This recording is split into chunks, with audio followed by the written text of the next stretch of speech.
হাই নমস্কাৰ আমি আজি এটা বিশেষ দিন যেটো দিনত আমি যাবৰ কাৰণে ওলাই ৰেডি হৈছোঁ আমাৰ সকলো যাব থেতাগোসাঁই থানৰ আজি বিশেষ যজ্ঞ আছে আৰু সেই থেতাগোসাঁই থানৰ যজ্ঞৰ কাৰণে আমি যাবৰ কাৰণে ৰেডি হৈছোঁ আমাৰ লগত যাব আমাৰ এয়া দাদা ৰেডি একদম ধুনীয়াকৈ চিজা চলা পিন্ধি ৰেডি হৈছে আৰু এয়া আমাৰ আহি আছে আমাৰ মাইনা আহি আছে এয়া আৰু লগতে এয়া আমাৰ বৌ যাব লগত সকলো আমি একেলগে হৈ আজি থেতাগোসাঁই থানৰ যি মহাযজ্ঞ অনুষ্ঠান সেই যজ্ঞ অনুষ্ঠানত আমি অংশগ্ৰহণ কৰিবৰ কাৰণে গৈ আছোঁ আপোনালোকে চাই থাকিব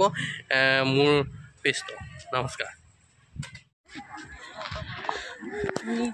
এয়া আমি পালোহি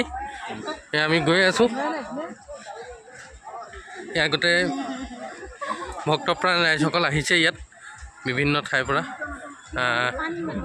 বহুত চাৰিওফালে মানুহ আপোনালোকক দেখুৱাই যাম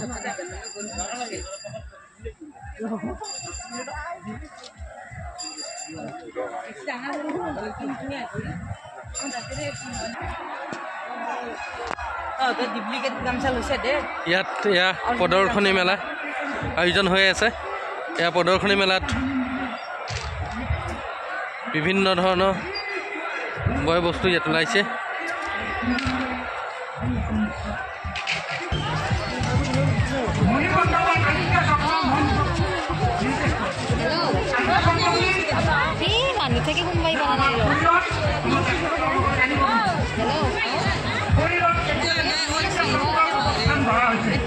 চকু নাক সকলোবিলাক সংপৃক্ত হৈ আছে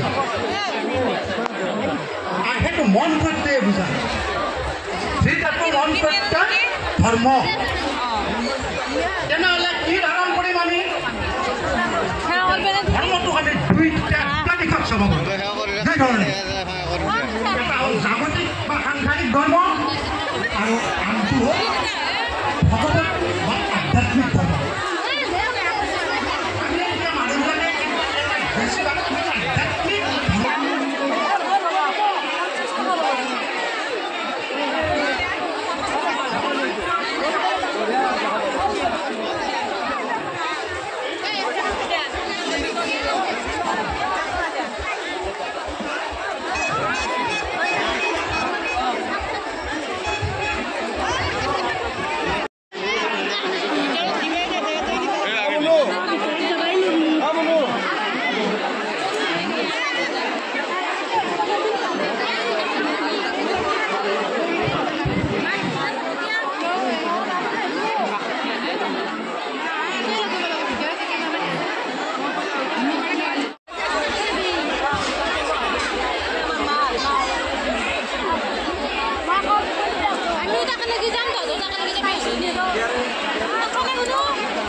এয়া অসংখ্য জনগণে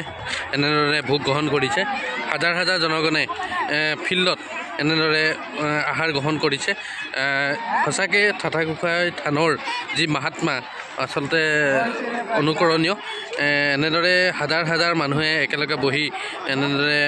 ভোগ গ্ৰহণ কৰিছে চাৰিওফালে আপুনি যেনি চাই তেনিয়ে দেখিব অকল মানুহেই মানুহ চাৰিওফালে অকল মানুহেই মানুহ এইদৰে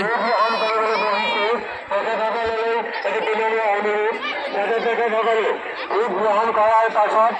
তেখেতসকলে ভোগ গ্ৰহণ কৰা থালখন তাৰ পৰা আঁতৰাই দি